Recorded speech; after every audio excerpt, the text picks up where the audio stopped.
Hi, everyone. We're going to wait a couple minutes for people to join us.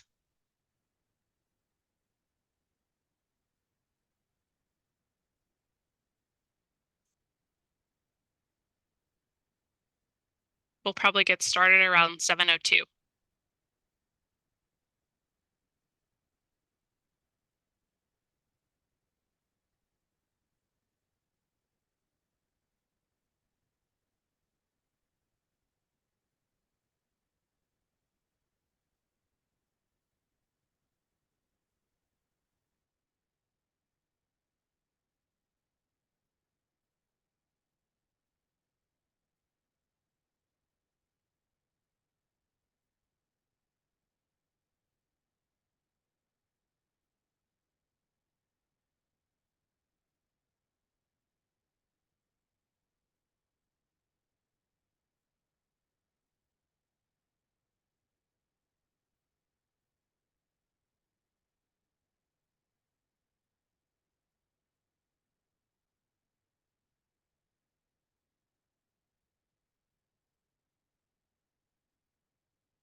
We'll be getting started in about a minute. Thank you, everyone, for joining.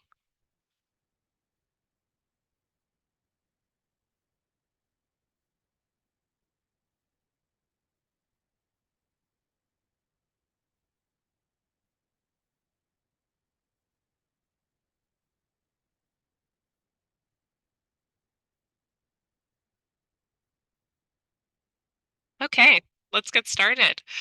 So welcome to the City of Sunnyvale Sustainability Speaker Series event.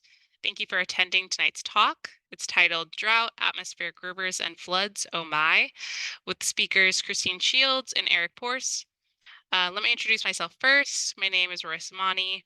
I'm an environmental program specialist for the City of Sunnyvale's Environmental Services Department. We're going to be going through a couple polling questions. We'll get a better understanding of you all and have more leeway time for people to join us. So, oh, it skipped the slides. Let's see. The first question is, what is the environmental impact of a drought? Is it wildfires, drinking water shortage, true mortality, losses in plant growth, or all of the above?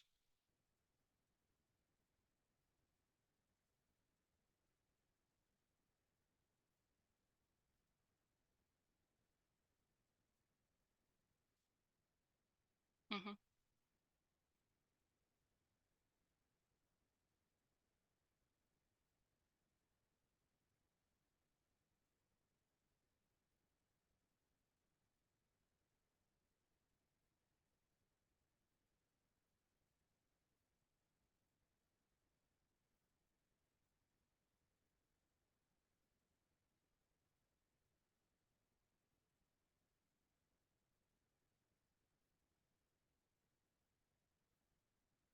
Okay, I think that's enough time. Let's see what you all responded with. So the answer is all of the above. I'm noticing on the poll that wasn't an option. So most people chose wildfires, but it is all of the above. The next question we're going to ask is, do you know what atmospheric rivers are? You can answer either yes, I've heard of them, or no, tell me more. It doesn't matter if you don't know what they are because we're going to learn tonight what they are.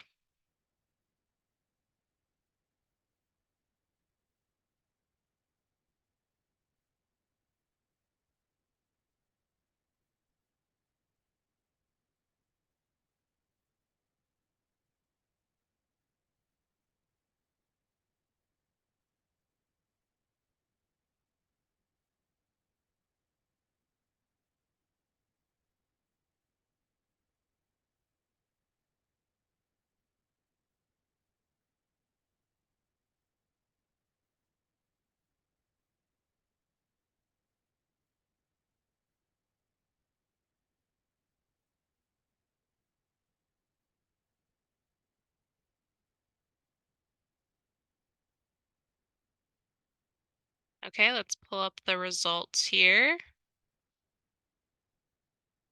It looks like a lot of people have heard what they are. But there is a good percentage of people that do want to know more.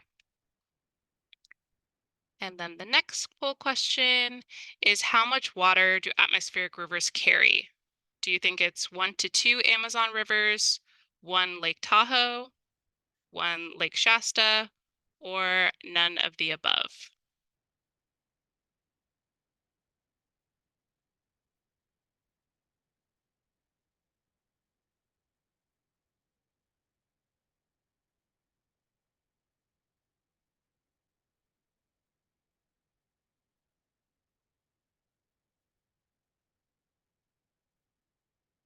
All right, let's see the responses.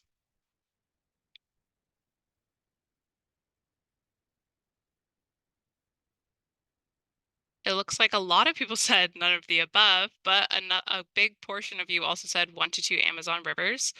Those who answered 1 to 2 Amazon rivers are correct.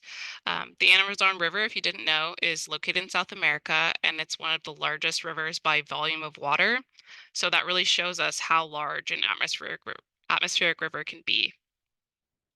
So now that we're done with the poll, we're just going to shift really quick and talk about Sunnyvale's climate initiatives. The City of Sunnyvale's Climate Action Playbook, if you've ever heard of it, it's our plan to reduce our carbon emissions. We just recently released our 5-year work plan that proposes specific actions that the city will take, and it also proposes a new carbon neutrality target to align with the state's targets. The work plan is called Draft Game Plan 2028, and it just closed for public comment at the end of 2023. The draft and the results for the public review period are going to go to council for review on March 19th. If you're interested in that and want to keep up with the climate actions that the city's taking, you'll receive a link to the council meeting, and also a link in the chat to sign up for updates will be dropped below. So this Sustainability Speaker Series event today is achieving one of our many goals by teaching us about how we're going to adapt to our changing climate. You can also check out Sunnyvale's scoreboard for more information on how Sunnyvale is addressing our emissions and our greenhouse gas inventory. All you have to do is search sunnyvaleclimateaction.org or click the link that will also be dropped in the chat. And before I pass it on to our host, we're dropping a link to our survey in the chat as well. We'd like you to fill it out at the end of the talk. We just want to hear what you think of the talk, so please fill that out. Now I'm going to pass it on to Christina Pistone, a Sustainability Commissioner, and she'll be providing you with more information and introducing the speakers. Thanks, Roya. Hi, everyone. Thank you for joining us for this first Sustainability Speaker Series event of this year, titled Drought, Atmospheric Rivers, and Floods, Oh My. As a quick background on the Sustainability Speaker Series, the series brings renowned experts in sustainability research and policy development to share their ideas and innovations with our community. The 2023-2024 theme is Water in a Changing Climate. And we chose this theme because our relationship with water is a fundamental part of our everyday lives, and it's going to be dramatically changed as climate change progresses. Tonight, Christine Shields and Eric Porce are going to share how water and climate are related, how our water systems work, and how our changing climate affects our water systems. A little bit of information on the webinar. This webinar is being recorded and will be uploaded to the city's website in the following weeks. We will also be sending everyone links to the resources discussed following the webinar. Attendees can type questions into the Q&A box at any point during the event, and they will be answered during the Q&A session in the last 30 minutes of the event. Questions will not be visible to the audience until they are answered. We will try to answer as many questions as possible. And also, we value feedback, so please fill out the evaluation form on Google Forms after the event. The link will be posted in the chat and will be emailed to those who registered on Eventbrite after the event. And zoomed subtitle, and yes. So some information about Zoom. To hide the subtitles across your screen, you can select More at the bottom of your screen, select Captions, and select Hide Captions at the top of your caption settings. And to see the full transcript of the event, you can select More at the bottom of the screen, select Captions, and View Live Transcript or Show Captions. So that is the logistics. So, to introduce our speakers tonight, we have two great researchers who have, I think, complementary areas of research that we're going to hear from today. So, Dr. Christine Shields is a project scientist at the National Center for Atmospheric Research, and her research sits on the intersection between weather and climate. Her recent focus is on extreme events such as atmospheric rivers and how they may change in future climates. And Dr. Eric Porce is the director of the California Institute for Water Resources and is an associate cooperative extension specialist within the University of California Division of Agriculture and National Resources. His focus is on safe drinking water, efficient urban water use, sustainable groundwater management, water reuse, and much more. So I think with that, I will hand off to our speakers and let them get into the talk.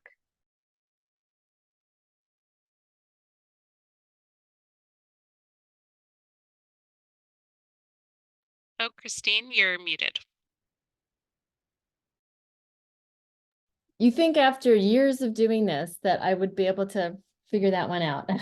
So apologies everyone that I started talking muted, but thank you for having me and thank you to the sustainability series. I'm happy to be here.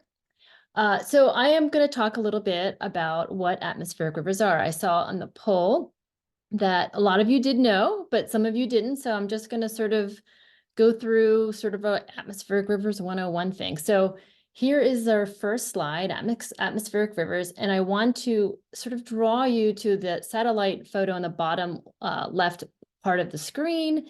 This is a nice satellite picture from NASA that really has a wonderful, beautiful picture of an atmospheric river that's making landfall over California. So atmospheric rivers are these long, narrow clouds and banded structures that transport moisture from lower latitudes to high latitudes.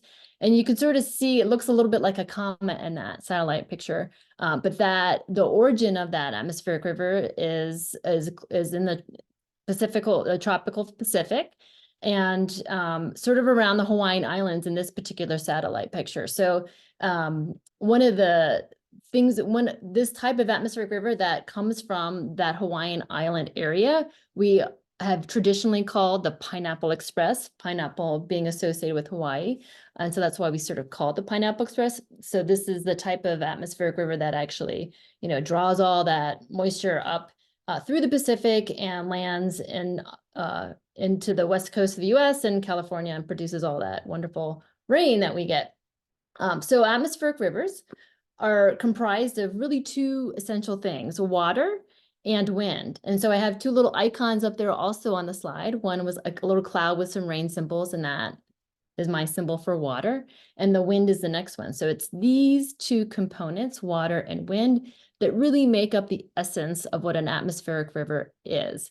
So how does it actually work? This is demonstrated in that NOAA schematic where I have that big arrow that's sort of hitting the continental US in that bottom right corner of the slide. So what's happening here is the atmospheric river is sort of drawing all that moisture along the Pacific, and then in the form of water vapor in the atmosphere. And as I said, as Raya had mentioned, there's an enormous amount of water, fresh water that can actually an atmospheric river can carry. So when that hits the California coast, it hits topography. And so what happens is that air and that water vapor sort of is lifted up. And as it lifted up, it cools and it condenses into clouds. And those clouds get heavier and heavier, then they precipitate out. And so that precipitation then is in the form of rain in the lower elevations, and snow in the higher elevations. And so this is sort of the mechanism at which atmospheric rivers can actually produce all of that precipitation. And in some cases, as I know everyone here probably is aware of it, there can be really extreme floods that happen with atmospheric rivers, but they're also, they can be also very beneficial in that they lift California and Western US regions from drought, out of drought, just because there's an immense amount of water that comes down from them. And because of this, they're often coined drought busters. I'll talk a little bit more about drought busters in the next slide. But before I go there, I do want to actually give you this last piece of what the mechanisms of what happens with atmospheric rivers. So we talked about the fact that it's made with water and wind and how it actually produces that precipitation. But what actually makes it go into California? What pushes atmospheric rivers around? And so that's that little caption at the top left. Atmospheric rivers go with the flow. And so what's happening is these atmospheric rivers are just sort of being pushed by these what we call jet streams. And jet streams are fast moving rivers of air in the upper atmosphere. And that little picture you see with the globe and the two wiggly lines, one red and one blue, are showing us just a cartoon version of what and where these jet streams are. So the red wiggly line represents where the typical flow for what we call the subtropical jet. And the subtropical jet sort of separates out the tropics from the mid-latitudes. That blue wiggly line separates out mid-latitudes from the poles, and we call that the polar jet, or sometimes in meteorology speak, we call this the eddy-driven jet, and it's just a fancy term to sort of refer to all those eddies, those little wiggles we see in that blue line. So it's these two types of jets, the polar jet and the subtropical jet, that are very important for atmospheric rivers in terms of where they actually land on the West Coast.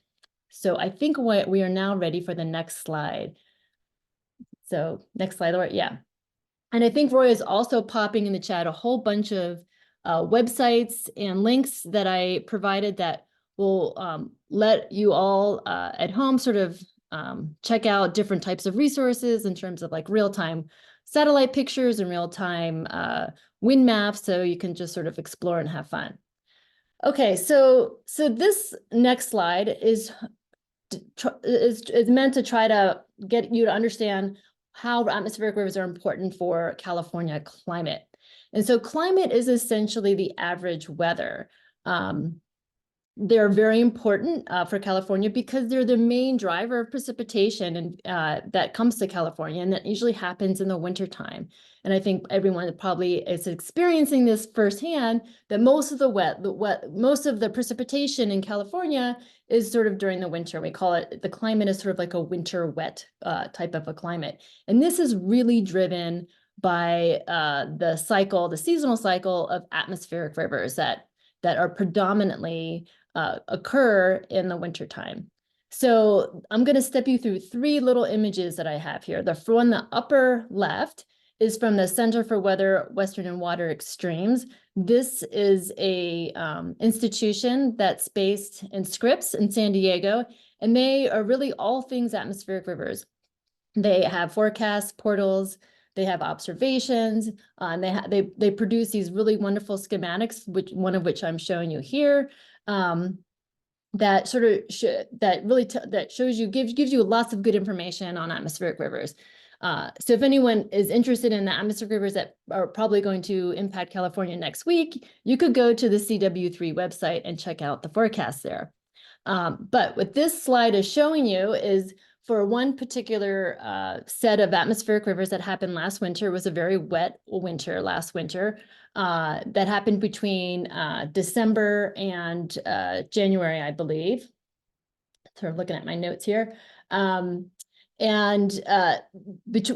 this period of time, there was quite a few atmospheric rivers that actually made landfall. And producing from these atmospheric rivers, there was a lot of precipitation.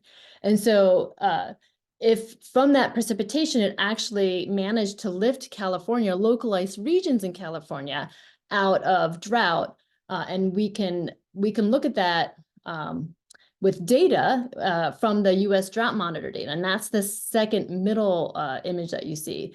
So the deeper reds and oranges are just represent the severity of the drought. And we have a before and an after image here. So the before is before all those atmospheric rivers happened, and the after is after all those atmospheric rivers happened. And you can see the difference, what the state of the drought was for different localities in California before those atmospheric rivers happened and after those atmospheric rivers happened. So this is a really nice example of a drought buster sort of a situation. Okay, so the last figure I wanted to sort of go over here is what is a typical type of figure that water resource managers and actually scientists will look at and analyze to try to understand what's happening with the water over the course of the year. So this is a water year plot. And what I mean by water year, it goes from October 1st to October 1st. And so that we do that instead of January to December because we want to include all that winter season precipitation into one season. So it goes from October 1st to October 1st. So, and it really shows you very nicely that the majority of the precipitation actually happen in the wintertime. So the first thing I'll explain is just that blue shaded, the blue shading on that plot. And that's the average cumulative precipitation. And what I mean by cumulative precipitation is just the precipitation that's added up over the course of the water year. And so you start with October 1st, and as the months progress, you just see more and more and more precipitation that is accessible to California or these regions. This is a Northern Sierra cumulative precipitation plot. And I think Roy is also going to be putting some more links in the chat where you can try to find this data and play with it. But that these localities in California, we can see how much precipitation is happening primarily through the atmospheric rivers over the course of the year. So you see a spike up during the winter months, and it sort of plateaus and levels off in the spring and the summer. And those individual lines will show you, dry years, different years, dry years versus wet years. You can see that last year is that blue line. It wasn't actually completed because I grabbed this plot actually from a publication that only went through April, but you can find the water year 2023 full plot, and I think the water year came in just a little bit below the 2018, 2019 year, and Eric probably knows a little bit more about that than I do. So maybe he can comment on that.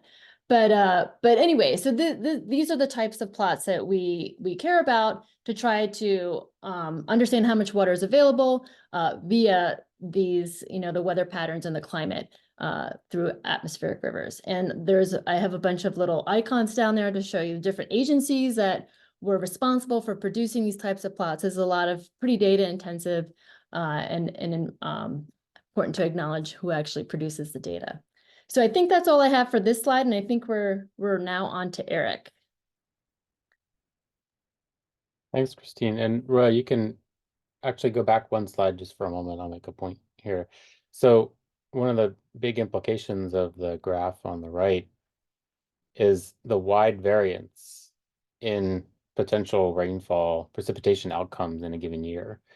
And so, you see down at the bottom in the historic drought periods, a few of which, if you live in California in the past decade, you've experienced 17, 18, 20 inches of rain in a given year, or precipitation in a given year. That is far below what we've kind of come to expect in the last century. And then on the other side, up the 26-17, 2018-19 in the past year, 22-23, looking at 3-4 times that amount. That's a lot of precipitation and water to deal with. And so it matters when it comes, how quickly it comes, how bunched those atmospheric rivers are, has a lot of implications for our management. So if we go to the next slide then, Roy. We have to, in California, manage for the periods when we get a lot of precipitation, manage for the periods when we get a little bit of precipitation, and hopefully try to, at least the system we built and the expectations we built, identify how we can sort of safely live and survive and be economically productive within those ranges. But it's worth noting that it hasn't always been that way.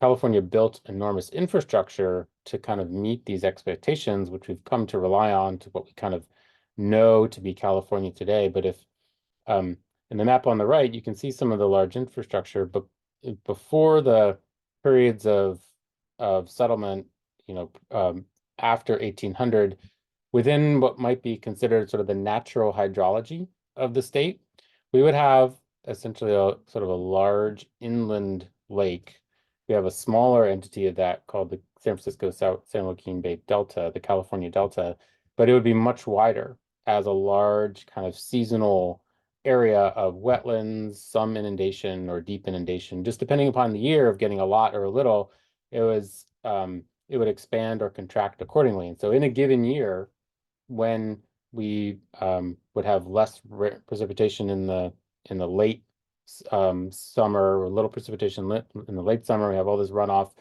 that has already passed through the system, it would be quite small and dry and so forth, versus in the kind of a big rainy season, it might be much larger.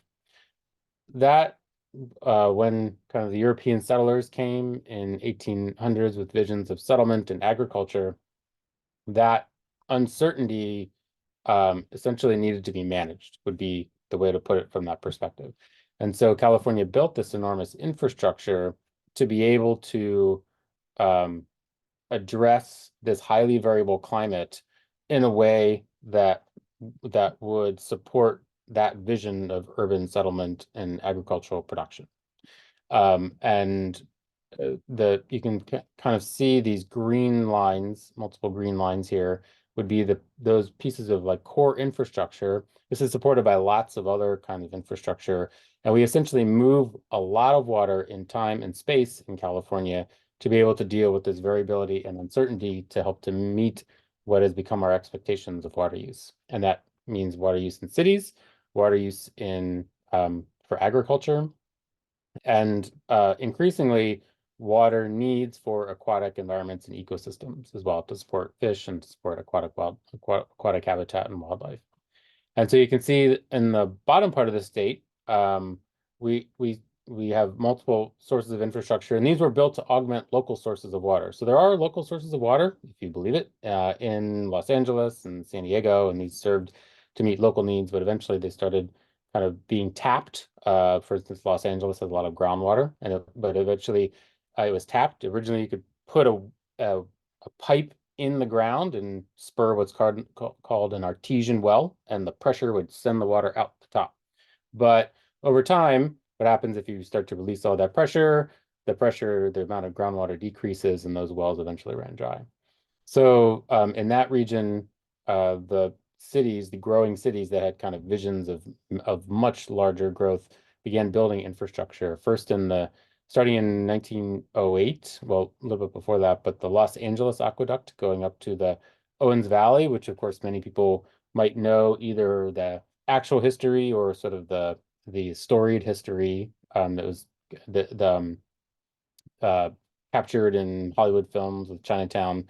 So Los Angeles Aqueduct began importing water in 1913 to the city of Los Angeles. And it was augmented by further infrastructure projects. So the Colorado River Aqueduct in the 1930s brought water to what was then created as the Metropolitan Water District of Southern California, which serves the entire Southern California urban region from the Colorado River, and then later from another pipeline up to the Mono Lake, another part of the Los Angeles Aqueduct, and then later with what would become the State Water Project, California State Water Project, a connection in 1972. And while we might think of sort of importing water as a Southern California thing, it's not. In the Bay Area, there's a lot of imported water as well. So starting in 1913, completed about 20 years later, the Hetch Hetchy Aqueduct, supplying the San Francisco Public Utilities Commission, as well as the McComney Aqueduct that supplies the East Bay sort of area.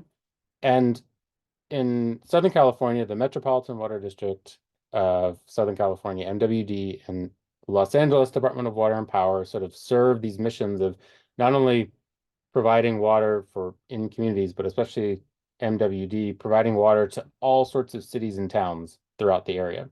And in the Bay Area, there's a similar sort of hierarchical distribution of water with the San Francisco Public Utilities Commission and also Santa Clara Valley Water or Valley Water that serves multiple functions in the way we sort of grown to diversify the sources of supply to deal with all this variability. Next slide, Roy.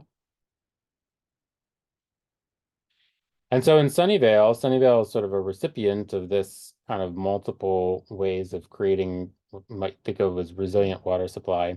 The development, though, wasn't necessarily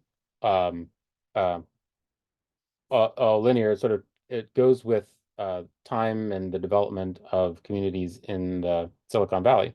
So by the 1950s, with kind of post-war growth in Silicon Valley, Sunnyvale's local groundwater sources were being drained, and the city then contracted with San Francisco Public Utilities Commission, SFPUC, which imports water from Hetch Hetchy, along with some, augmenting with other sources, as well as Valley Water District to get access to more diverse supplies and imported sources.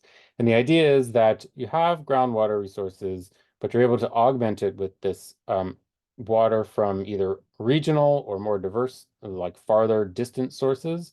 And then that provides some flexibility that maybe if there's less water coming from one source, you can draw on water coming from another source, or in areas where you've got plenty of groundwater space, you can use it to recharge those areas when you've got plenty of rain and plenty of water, right? We all hear about groundwater recharge right now. Well, if you've got a lot of excess water, try to use it by sinking it in the ground.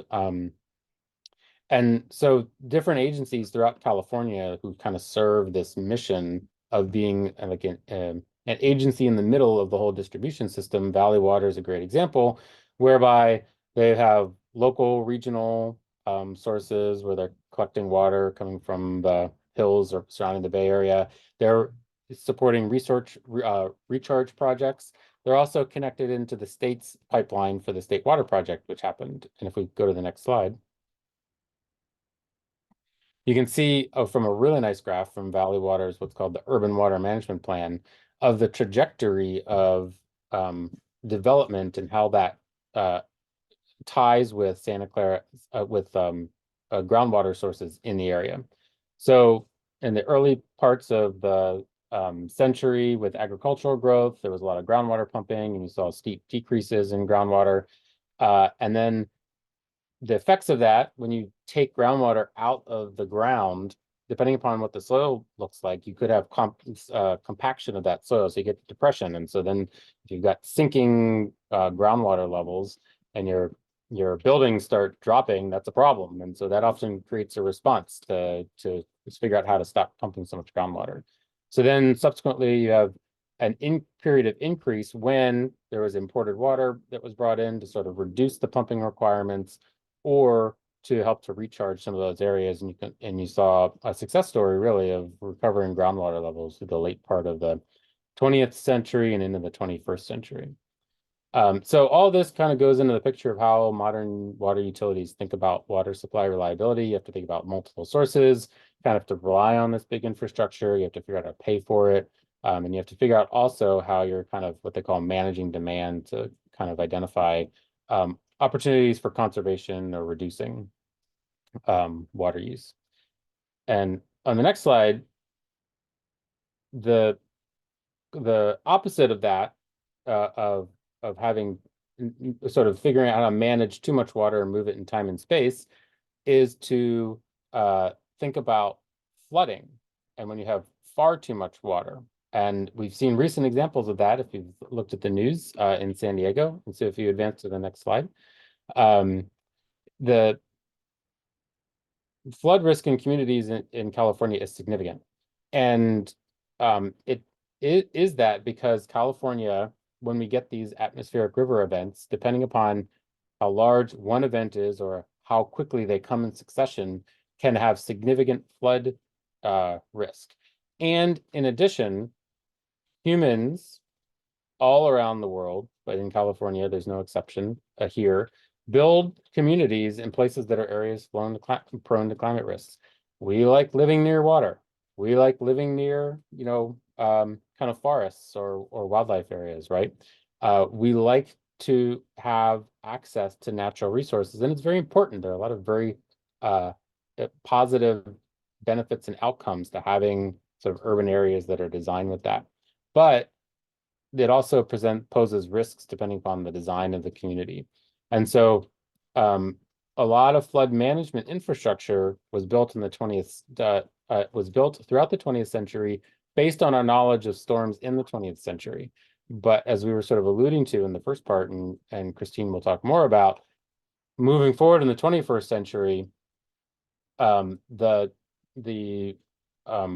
the potential changes in those storms pose risks for this infrastructure that was built for a prior century. And so if you have more extreme climate events, then you have increasing risks to kind of what we recognize as normal, like how often you might see ponding on your street, or how often you might get a larger storm event or something like that. So this is the big challenge, to think about adaptation for water management along with all the other kind of sectors of heat and everything else that kind of all relates together to what we think about livability in California going forward. So I'll turn it back over to Christine for the next slide. So make sure I'm unmuted this time. And now we're going to talk a little bit more about climate change. So this slide is actually titled, "Is there a climate change fingerprint already?" And I will answer that question. But first, before I answer the question, I wanted to actually talk about what we know about atmospheric rivers and future climate change just to begin with. So we need to really understand what to expect before we can actually identify if there's a fingerprint. So to do that, I've put this nice big plot on the left or on the right-hand side with a pink background and the global view of a summary of what we know to date about atmospheric rivers and climate change. And this was a scientific publication, but it's very accessible, I think, because it really just sort of summarizes a bunch of basic concepts. So I'm going to step you through this plot so we're all on the same page about what we really need, what we know already about ARs and climate change. So first off, the peachy pink, light pink background is in the global view here, is telling us that on average, we should expect an increase in atmospheric river frequencies in the future. Now, what do I mean by frequency? Frequency is simply the number of atmospheric rivers that occur. So that's what I mean when I'm talking about frequency. So I think there are a lot, this figure has a bunch of different regions around the world, and each region is sort of labeled and have the different little icons.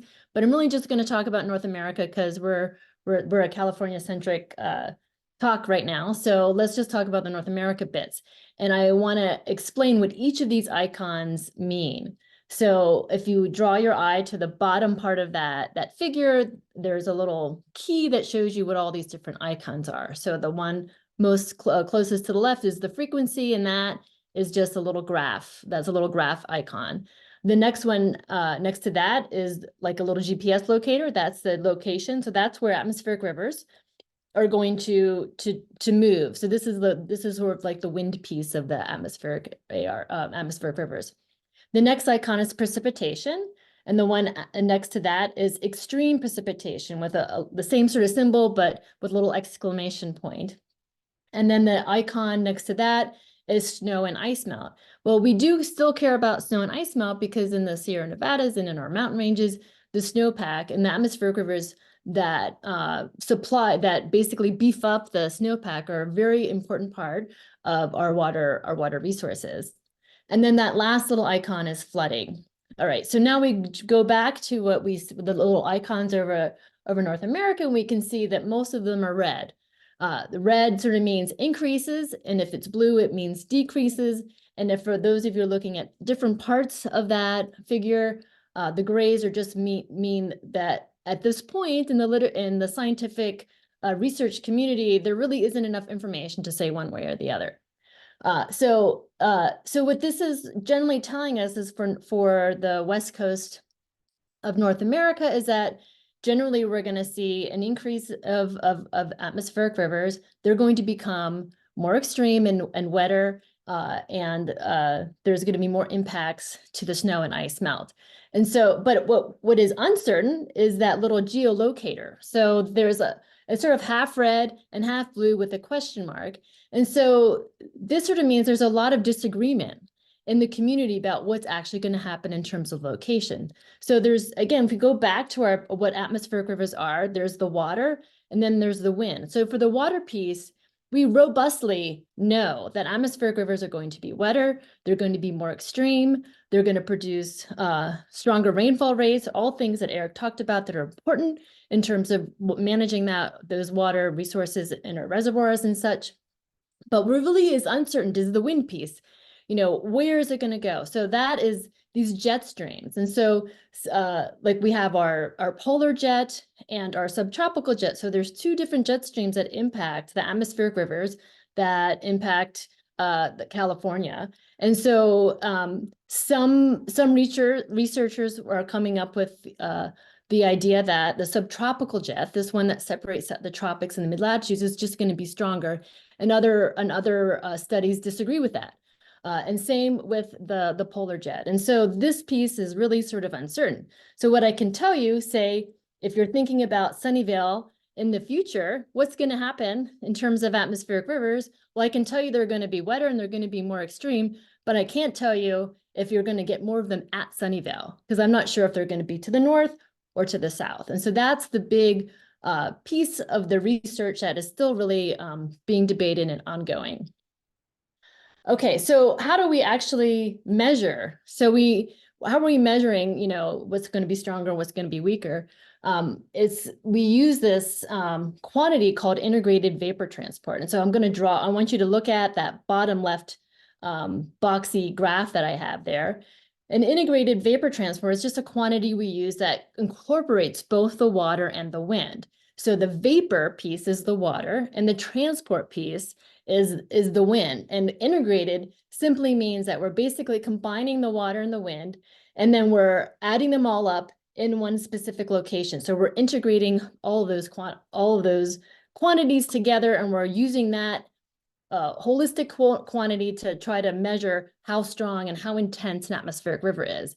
And so we have this thing called an AR scale, which is very similar to a hurricane scale, 1, 2, 3, 4, 5, where 5 is the most extreme. This scale was actually developed from the CW3E folks at Scripps.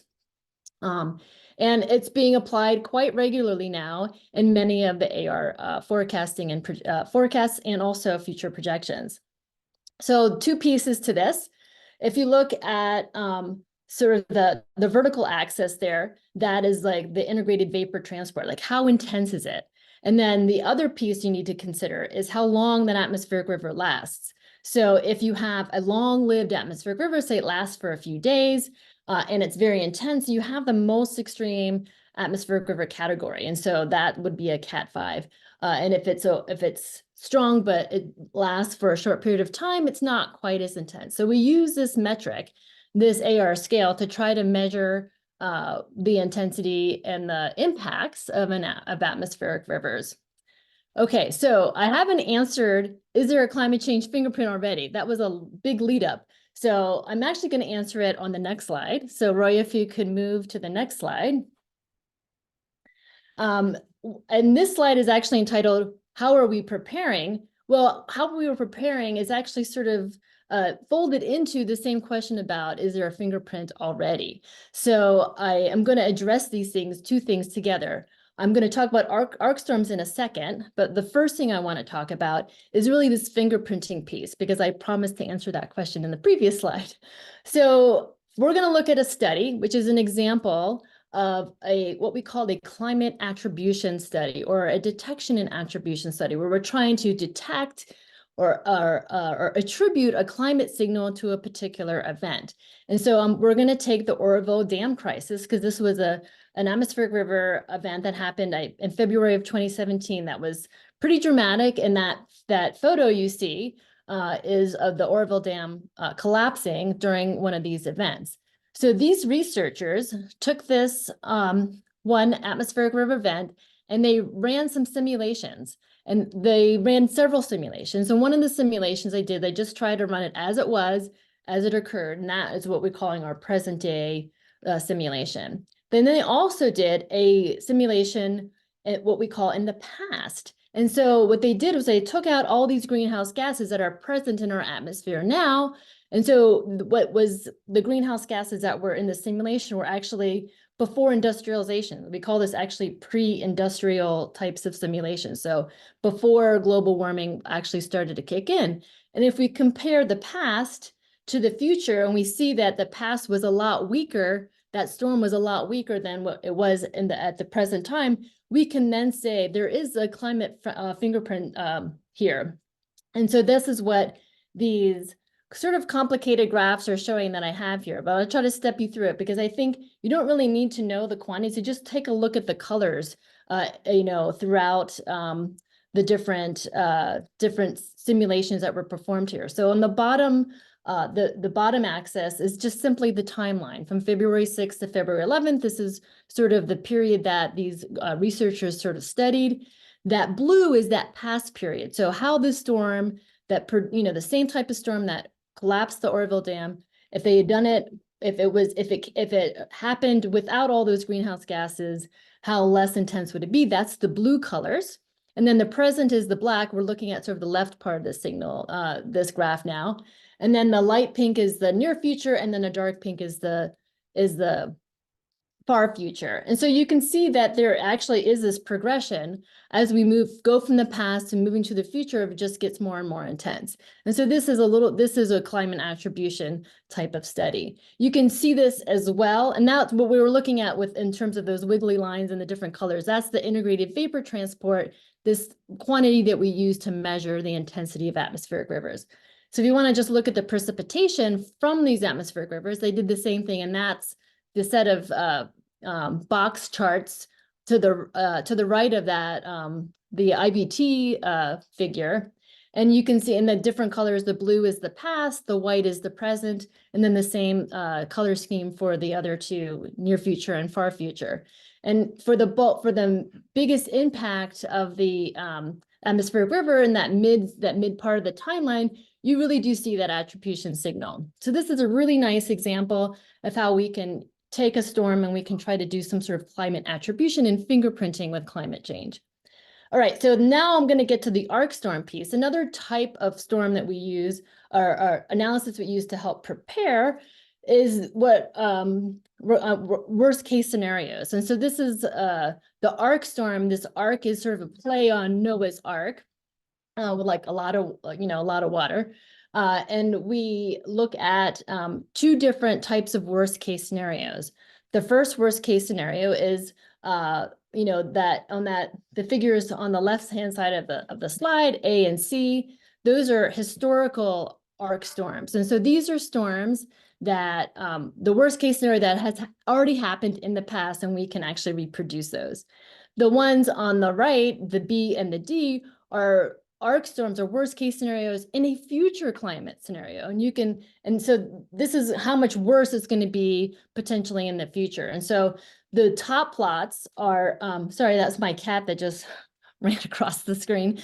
We're looking at the sea, what we call sea surface temperature. So this is just the top of the ocean, the temperature that is present that actually impacts the severity of the precipitation that we get in atmospheric rivers. And then the bottom plots, the C and the D, is the integrated vapor transport quantity. You can, it's a little bit obvious to state, but you can see that the future storms are just a lot more intense. But what we use with these types of studies, which I'm not really showing on this plot, but we run these computer simulations, and there's all sorts of other things that we can actually calculate, such as the runoff, such as the stream flow, such as the rainfall rate, all these things that Eric had mentioned before that are very, very important to help, that water managers really need to help plan for how we can manage these storms when they actually happen, so we don't have disastrous results from flooding. So I think that's actually all I have for this piece, and we're going to throw it back over to Eric. Yeah, so we'll close it out with is it all doom and gloom and hopeless, right? We've got the risks of climate change. We know we've had these enormous water management challenges over the years, and we've built infrastructure and systems to do that, and now it's changing. And what do we do about it now, right? And so we are in a state in California that does take a proactive approach to a lot of these types of questions. The timing and how how quickly those are implemented, those are certainly questions open for public discussion. But as a state, there's at least a lot of energy being placed behind trying to figure out how to adapt to climate change, and water is one of the centerpieces of that, along with a lot of others. And so how do we think about adapting to climate change in California? Well, part of it is what you might think about as localizing water, and the other part of it is recognizing risk in the 21st century. So the localizing water piece, I sort of mentioned how we use these kind of wide, huge, enormous infrastructure systems to import all this water.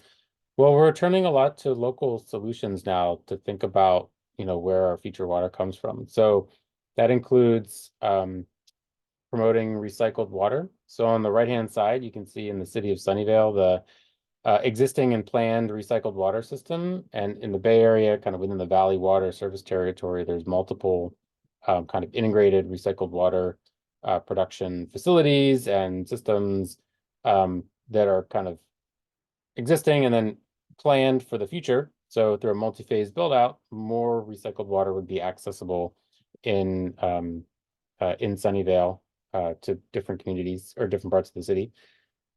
In California, we just recently passed legislation, or we had passed legislation to study it and then passed regulations through a long, detailed, highly scientific process to allow for highly regulated instances of what you'd call direct potable reuse. So right now in California, or previous to December, we could use recycled water, which would be water that's highly treated and safe, to either recharge groundwater basins or to use for landscapes, places where you wouldn't come in contact with it. Like other places in the world, California is now looking at what's called direct potable reuse, where highly treated wastewater that is turned back into useful potable water would be reintroduced into the drinking water system. And so that's where we're going in the state going forward. Right now, recycled water on the statewide basis makes up only maybe 1 or 2% of total water used. That percentage is likely to grow in the future. In some parts of the state, it's much higher. If you go to parts of, say, LA County, it's more like 10% or 11%. So promoting recycled water is one of those adaptation actions. It's not a fully drought-proof source of water, but it is reliable to the extent that the same amount of water is being used going to those wastewater treatment plants. You can also think about increasing water conservation. California is kind of at the forefront in the nation of water conservation actions, but at the same time, worldwide in the US and in California, we still use a lot more water than a lot of other places. And a lot of that goes to outdoor irrigation. So, to the extent that you have opportunities in your house to replace old fixtures, if you've got any of those, and indoor toilets, shower heads, any of those are great opportunities. Certainly, any of the personal actions you probably know about, where taking shorter showers and so forth, are great. But really, where a lot of the water use continues to be in urban areas is for outdoor irrigation. And so thinking about, converting those lawns to low water use landscapes, California friendly landscapes, planting with natives and drought tolerant species, converting your yard to a more kind of climate friendly yard. That we're going to see more of that in California going forward. And it's sort of the idea we can still make California beautiful, even if we're not making it look like a place that gets much more regular rainfall and sort of green grasses, and where I grew up in Pennsylvania kind of thing. Another thing you can do is take an interest in your trees. So as we encounter these greater extremes of drought, as we encounter changes in irrigation, low water landscapes, trees need your assistance, because many of the established trees that we know and love in cities, they were based on older irrigation patterns. So thinking about tree rings, soaker tree rings, deep watering, infrequent watering, these are all important. Another part of it is to be willing to pay for water. There's been a number of large sort of stormwater initiatives passed in the state, which are very promising. So think about paying for water, wastewater, stormwater, and flood control. These all go through public processes when you live in cities in California. So you can participate and provide input, but know that the funds are being spent to build infrastructure for the future. And then finally, thinking about developing those environmental buffers to flood and wildfire risk. That's a planning question that happens in municipalities, happens at regional governments. Get involved, think about how you can contribute to environmental buffers that offers sort of recreational opportunities and so forth. Next slide, which is the last slide. And finally, just recognizing that climate change adaptation can be beautiful, that we can make it something that a place we want to live in. And then also ensuring the greatest challenge is really making sure that it becomes possible and beautiful and equitable. So taking an interest to make sure that your local communities in your area all can have access to the resources that are needed for them to be able to sort of maintain and adapt and thrive in the future is all critical. So adapting to California, climate change in California, localizing water, recognizing risks, and actually just taking part, doing part, small or larger actions are all important. So with that, thanks very much. I'll turn it back over to Roya. Thank you, Christine and Eric. I definitely learned a lot from you both tonight. It was a great talk. Now the speakers will go and answer your questions live. So type them in the Q&A box if you haven't already done so. And if we don't get to your question, I'll be dropping an email as an answer point for you to ask your questions. I think we have a question already in. I know the speakers aren't from Sunnyvale, so they may not know this answer, but one of the questions is, what about the southwest corner of Sunnyvale, where I live? Is there not a lot of water to recycle? If you back up to that slide with the recycled water map. So Roy, you're right. I don't know the specific geography, but it's all based on where the water treatment and pollution control plants are located. So when you design a water system, you want to benefit from gravity as much as you can. And what a lot of sewer systems are designed is they're designed to work on gravity flows. So where they have to flow downhill.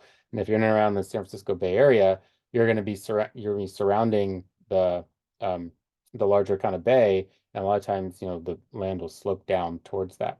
So you can see here within Sunnyvale, as you're kind of moving away from the Pacific coast towards the bay, the collection systems that bring all the sewage in will be flowing essentially downhill. And we see this on the coast in California. We see this in a lot of other locations. So then the problem is you've got the water pollution control plant that's going to be able to have capacity to treat this highly treated water. In order to get it back to those places, you got to use a lot of energy to pump it back up the hill. Maybe it's a small hill or maybe it's a big hill. And so I would imagine to Rocio, a little bit of that is going on, is that it's most expensive to get the recycled water to a far distance farther uphill. And then a lot of times when you're building out a recycled water system, there's a set of users you might go towards, right? And so this gets to where people live and how and where. And so you might think about, is there an industrial facility that might be able to be willing to pay for the recycled water if it costs a little more to begin with? So a lot of times when you're starting a system, you'll think about, okay, building our pipelines where we can put them, where we might have existing rights of way. So there's all sorts of planning considerations that go into it. So I don't think that's the case that there's no recycled water needs up there. It's just a matter of where you can get it and treat it. Yeah, and I think if I can jump in, I think having those purple pipes in the system, having those purple pipes built separately is something that needs to happen. And you can see there's one that goes down to the Apple campus because I think they wanted that to be a thing.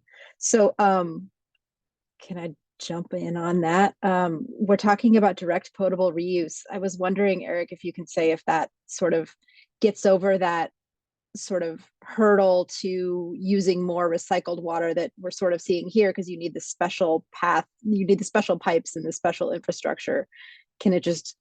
Will we eventually be able to use it more because it'll be easier because it'll go into the system, or do you know? Yes, the short answer to that is yes. You would not have to build a separate piping infrastructure, the purple pipes as we call them, for recycled water, because you'd be able to use it into the existing distribution system. You'd still, in this instance, have to build new pipes to get the water to wherever it's distributed. And a lot of times we use distribution systems to flow downhill too. Um, so yes, but there's also challenges with like, yes, we can use it, but we have to recycled water can be more expensive than the existing water sources we have, at least at present, depending upon how you're doing the math, the accounting. And so just because you have the ability to use it, you have to kind of put together all the finances to do that. And that's kind of where the expertise in water utilities comes in to put all those pieces together.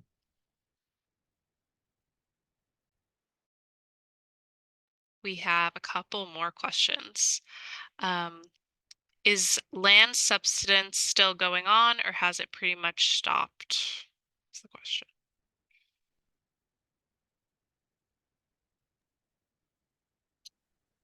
Yeah, from that graphic, so when you stabilize groundwater levels, it'll tend to stabilize land subsidence in a lot of instances. There's like two different types of aquifers. You can have compressible aquifers or non-compressible aquifers, right?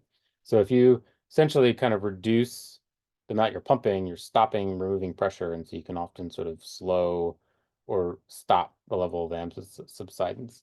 So the in the Silicon Valley area specifically, um, I I don't know, but I believe, I mean, it's not certainly not at the levels that when you saw that huge decline in groundwater from the early part of the century, you see significant subsidence. And sometimes there's like local pockets and local reasons. So broadly speaking, no, but we can't, it's a big geographic area, so we can't speak to in particular parts it might be significant.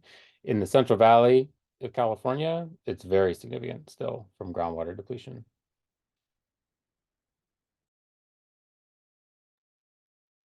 We have an opinion. I don't know if you guys would have a comment about it, but opinion, make industry use that recycled water rather than the smaller user of homeowners, or the smallest users, somewhere around 10% of the pie.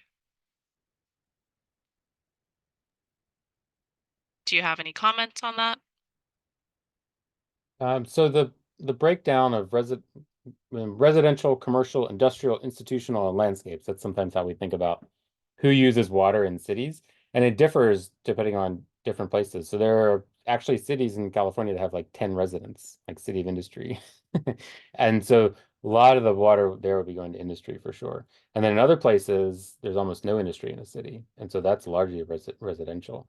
So in that urban water management plan for City of Sunnyvale or the neighboring communities, it'll break down the percentage of water that's going to uh, different communities. So I don't know in Sunnyvale specifically offhand what that would be, but it's oftentimes the same distribution system that's bringing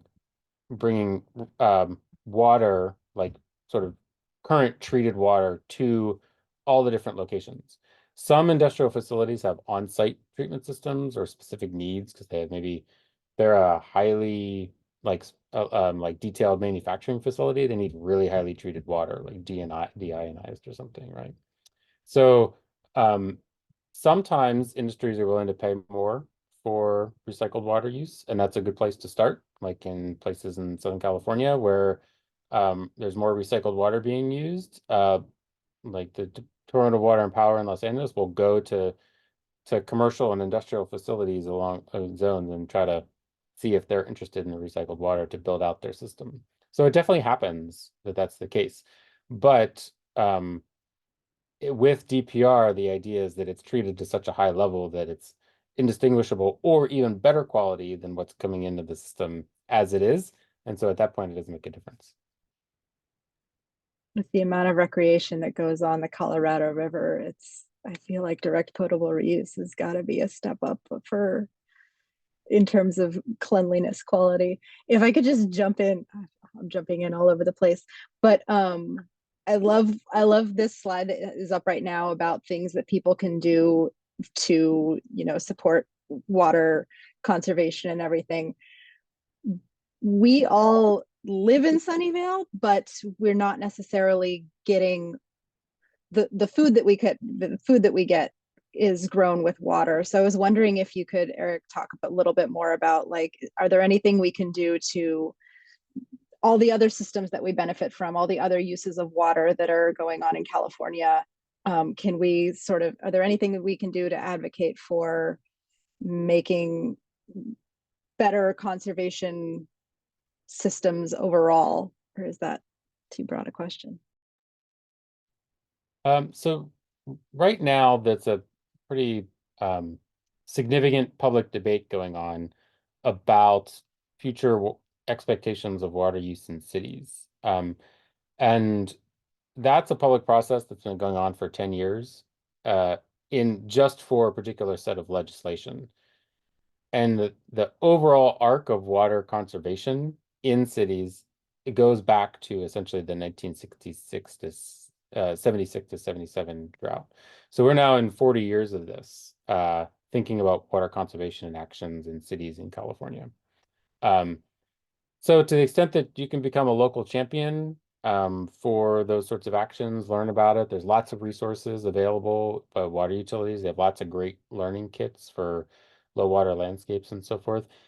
There's studies coming out that indicate that if you convert your kind of turf to a low water landscape, it oftentimes has benefits for like doubling, it's sort of like the Jones effect where, you kind of look around and you're like, oh, that looks pretty nice over there. And they did it, so see, I can do it. So these neighbor effects are real.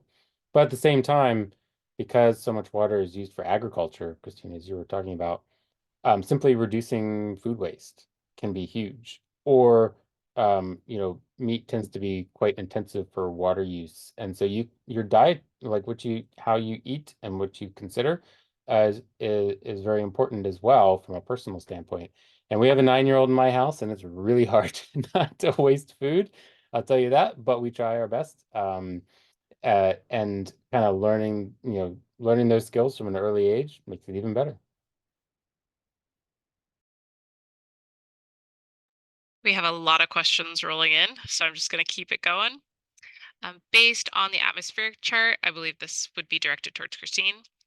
We are expecting stronger storms in the future. So is it not that we should be more flood ready than drought and water conservation ready? So yes, good question, but I would say this is actually a complicated question because we may, even though the storms are going to be more intense, there is no guarantee that there's going to be specifically more of them, in Sunnyvale or whatever particular location. If you remember in my chart, or I was talking about the uncertainty in where the geolocator places, where the atmospheric rivers are actually going to wind up landing. And so we could have more intense atmospheric rivers, but there could be less of them over the course of the year. So it could be more of this weather whiplash thing. So you have like an atmospheric river, super intense, a lot of rain, maybe a lot of runoff, and then you have a drought for a few weeks, and then you have like another super intense one. And so I think the answer is you actually really need to prepare for both, because it's not that there may be significantly more ARs. It's just the ARs that are going to be there are going to be more intense. And this is what we know now. So I'm just saying that, there is still a lot of uncertainty in terms of where the atmospheric rivers are actually going to, where they're going to be moving in on future climate. Is it going to be more in the Pacific Northwest, or is it going to be more in Southern California? There's that question is still unanswered. And believe it or not, I mean, the reason why there's so much uncertainty in that is because a lot of what happens with those jets actually are tied to what's happening in the Arctic. And so where the sea ice is and how much loss we have and that sort of thing. And so this is something that we don't really understand well when we're looking at climate models. So just in terms of the variability of that sea ice in the Arctic. So it seems strange to talk about that as it relates to California weather, but it does impact where those jet streams go. And so where the jet streams go is where the ARs go. So I think that probably also touches on a little bit about, I saw a couple other questions about, should we prepare for a lot of flooding and such? And the answer is yes, but it may be this weather whiplash sort of idea. I hope that answered the question.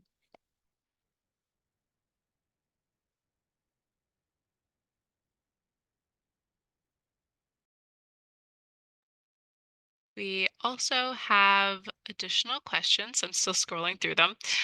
Um, could you all speak on adapting to a changing climate, water use in agriculture areas at all? I know Sunnyvale is an agricultural area. We don't really grow food here, but do you have any insight on that?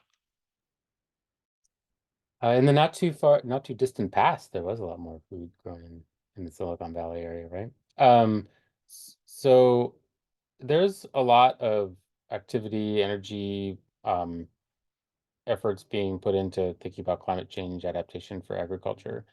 And it kind of falls across a couple of different types of activities. For a long time, there's been efforts to try to improve agricultural water use efficiency, which is more crop per drop would be the way to say it. And so trying to grow food with less water, and changing practices around for that, and also trying to grow food with um, reducing fertilizer inputs because that can have water quality impacts as well. So those are all important actions.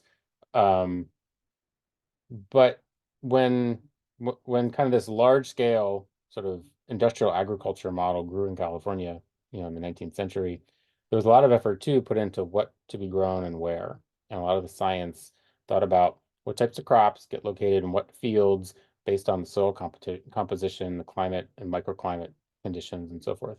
Well, there's potential like significant sort of what they call range shifts in where in like local microclimate conditions or broader climate conditions, and trying to figure that out as you move towards the late 21st century. And that's a huge challenge. And so what to grow where is probably going to change in California going forward.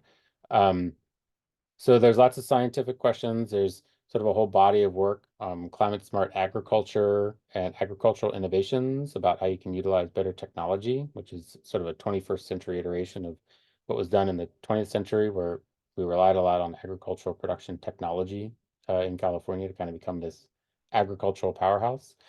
Um, but then on the flip side, there's regulatory implications too. So some statewide regulation to sort of reduce groundwater pumping. By some estimates, there'll be significant um, land transitions or land fallowing that will need to take place to be able to meet those requirements. And those are in place because of long-term overuse of groundwater. That's just not sustainable. So some of the actions are going to be technology based. You'll kind of have like maybe different types of crops that are grown. One of my colleagues in University of California published a guidebook on agave production, which is sort of like one of the different types of new crops that might be grown, because agave can be grown with super low water use by comparison to a lot of other crops too. And agave, of course, is what makes a lot of sort of tequila and mezcal and so forth. So there'll be a whole set of actions that'll kind of differ depending upon different where you are in the state and what you grow in different parts of the state. And there's a lot of activity and energy trying to figure that out right now.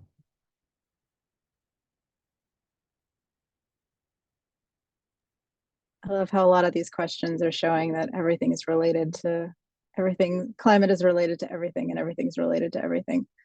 There's a question in the chat, which I really like because it's sort of why I wanted to bring you all in here to talk about water and climate. It seems to me that discussing atmospheric rivers encourages folks to waste water, lawns, golf courses, and pressure washing concrete. How can we advise our elected officials on this? So do you think that, and I think Christine talked about it a little bit, but do you think talking about atmospheric rivers, how does that relate to our urgency with climate? I can offer an opinion to start. Information is power, right? So I think I don't necessarily think that, talking about atmospheric rivers and saying we're just going to get a lot more flooding or more water from atmospheric rivers is automatically going to encourage, people to not do anything. But I think it's really important that that we inform our officials of the state of the science and what we know, what we don't know, and what we can prepare for. So I think it's extremely important to actually have knowledge and education to our elected officials. So I guess that's my 2 cents. Yeah, and from the management perspective, you'll you've seen the evolution of this discussion a lot in the past year because of this, this pretty significant drought for 3 years, 2019 to 2022, and then huge amount of rainfall, precipitation in Central Valley, especially you saw some of these effects with the resurgence of Tulare Lake and so forth. And folks who rely on water recognize that just because you have these periods of big storms doesn't mean it means also you're going to be coupled with these periods of significant drought, overall heating, which increases evapotranspiration, all these sorts of effects. And there is a tendency to say, well, we've got these big rainfall precipitation events, but we need to figure out how to recharge as much of that water as possible to refill aquifers and mitigate the effects of the long-term overpumping. And that's certainly a good strategy, but it can't substitute for sort of the recognition of limitations of available resources as well. And that's a tough balancing act to kind of figure out. So when water runs off and runs off through the Bay Delta, there are environmental benefits for that, sediment and so forth, right? And so it may not necessarily lead to over water use, but there is a continued conversation in California about how to capture as much water as possible. And that's evolving with the evolving science of atmospheric rivers and management.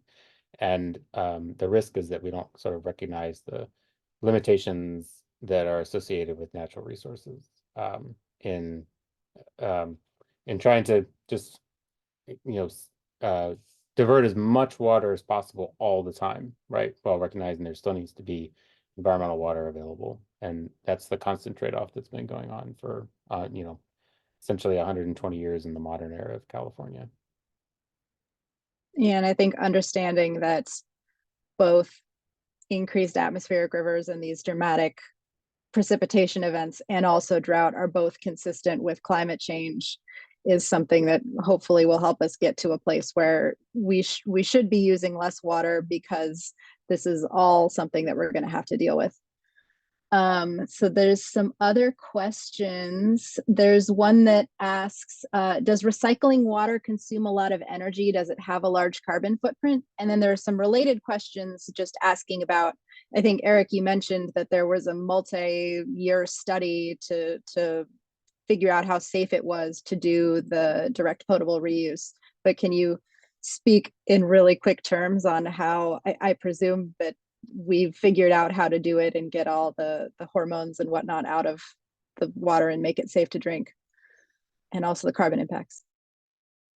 Yeah, so recycling water is energy intensive. And it's sort of the hierarchy is pumping water, treating water, and then you, depending upon how highly you're treating it, goes through multiple stages. And the more stages you go through for treatment, the more energy it uses. And then water desalination, which is sort of an extreme level of water treatment, is the most energy intensive. If you use solar renewable energy, then certainly the impacts are different, right? It's not coming from fossil fuel sources, but it's still energy intensive. So in terms of the contaminant removal, there's a whole set of existing contaminants that direct potable use, it's essentially the stages of treatment goes through highly advanced treated water that will address all those contaminants. The contaminants such as pharmaceuticals and so forth, they're kind of in an area what we call emerging contaminants, and ongoing studies are always looking at this. But essentially, when it's going through this advanced water treatment process, it's capturing and treating for a lot of those contaminants. And this is a constant activity of science from the wastewater treatment or for water treatment community, water science community, to be identifying new and emerging contaminants and identifying how treatment systems are addressing those. And when the first DPR facilities will come online in California, they will be highly studied to ensure that that water is safe to drink from both existing and emerging contaminants. And there's pretty strict guidelines of reductions in contaminants that are laid out in the regulations that utilities will have to meet to be able to be implementing DPR.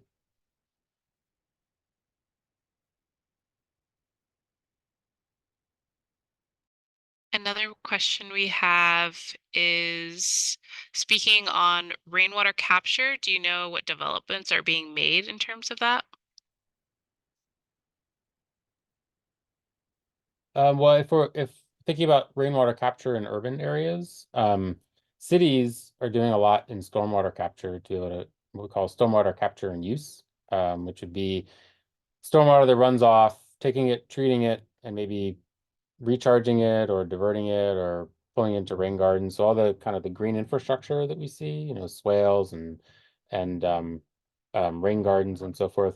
Those are good examples of that you can kind of instead of just pushing all that water down through the system to run off into the bay or wherever, rivers or something, capture it locally and can have benefits for kind of, soil health, excuse me, soil health and so forth on a site on a like a property.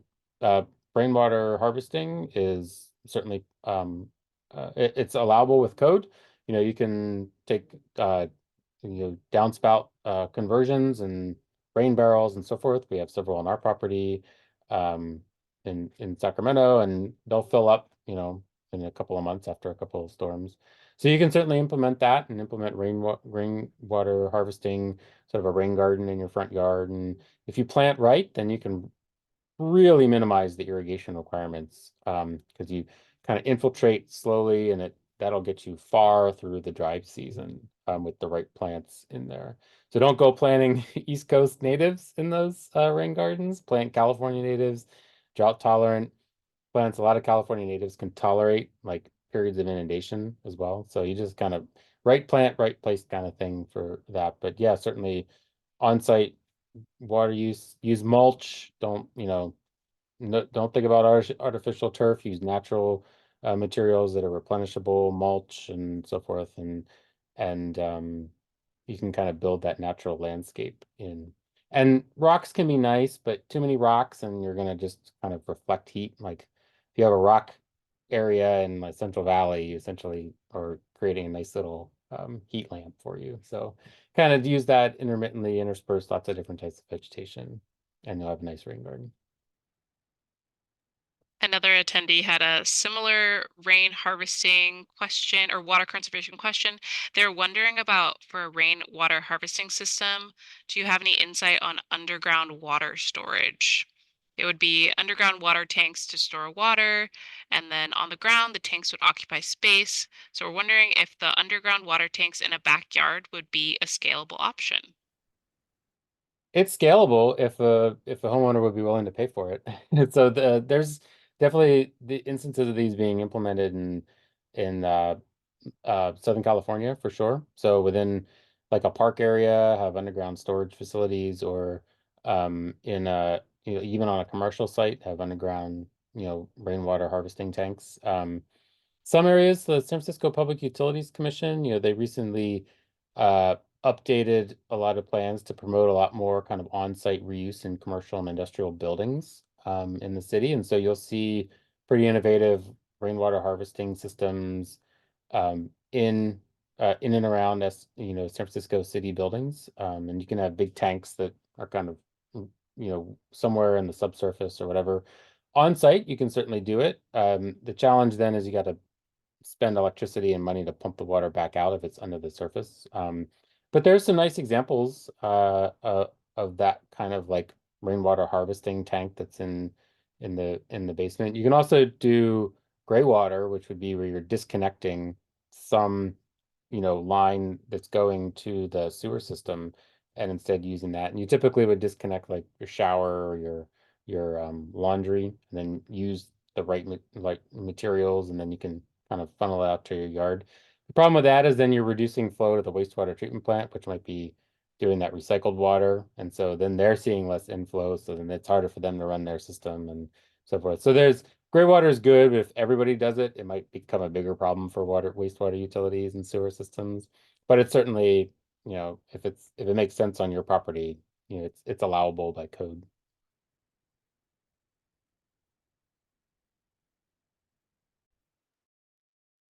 I guess related, in terms of groundwater recharge, that would sort of be just a bigger scale kind of system like the previous question. Can you speak to how, and I think in one of the questions, Eric, you answered in the chat, when you have so much subsidence, it gets compacted and it's harder to or not possible to recharge. Can you speak to how, is there a maximum capacity in terms of groundwater recharge? Because it seems we need to be reducing our usage in order to be able to be more resilient to multiple years of drought. But where do we actually store that water is not clear. Yeah.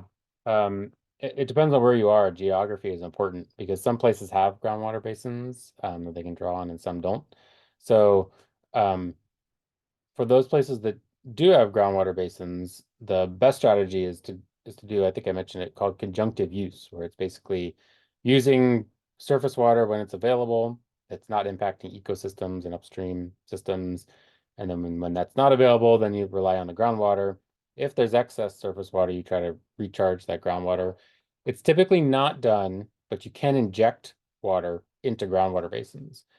The reason that there's a lot of hesitancy around that is because you could potentially be injecting water that hasn't gone through treatment, because that's expensive, into the groundwater basin, and then you're reducing the quality of that groundwater basin. So if you infiltrate it, though, as long as it's reasonable and not highly contaminated, it tends to kind of filter out a lot of contaminants as it moves through those subsurface layers. In some areas, you'll see what's called dry wells, which are basically a big hole.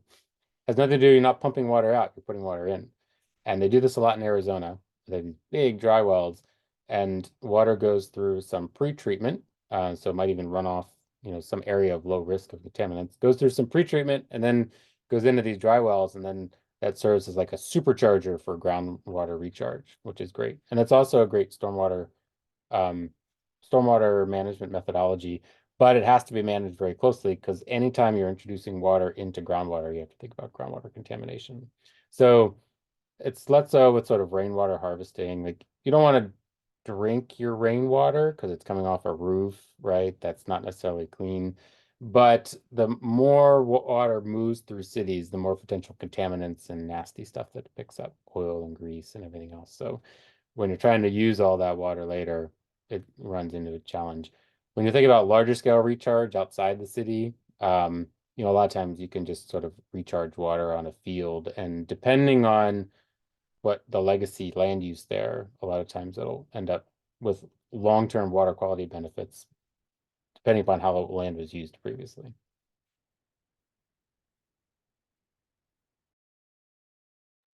We have a very specific question about Sunnyvale, but I'm just going to open it up to what are the best methods that you think cities can implement to avoid flooding?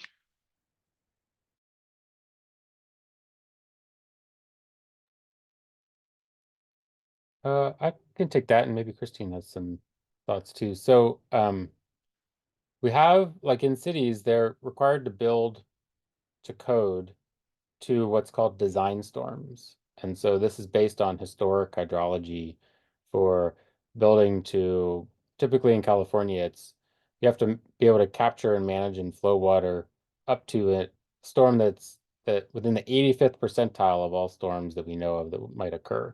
The problem is you're well, two problems. One, how big a storm can actually get, that upper end, that 15%, there's a lot of uncertainty there anyway. And with a changing climate, what that is challenging to predict. So you kind of have a moving target on what the design should be. So the remedy, at least, is to try to consider what your current design targets are, and then what you can pay for and what you can build in the future. And in doing so, trying to slow down the runoff, on site. So through some of those stormwater capture devices and through on-site property kind of devices. And so the more like hard surfaces you have, the faster water moves off, and the more it can all accumulate and get into, single locations.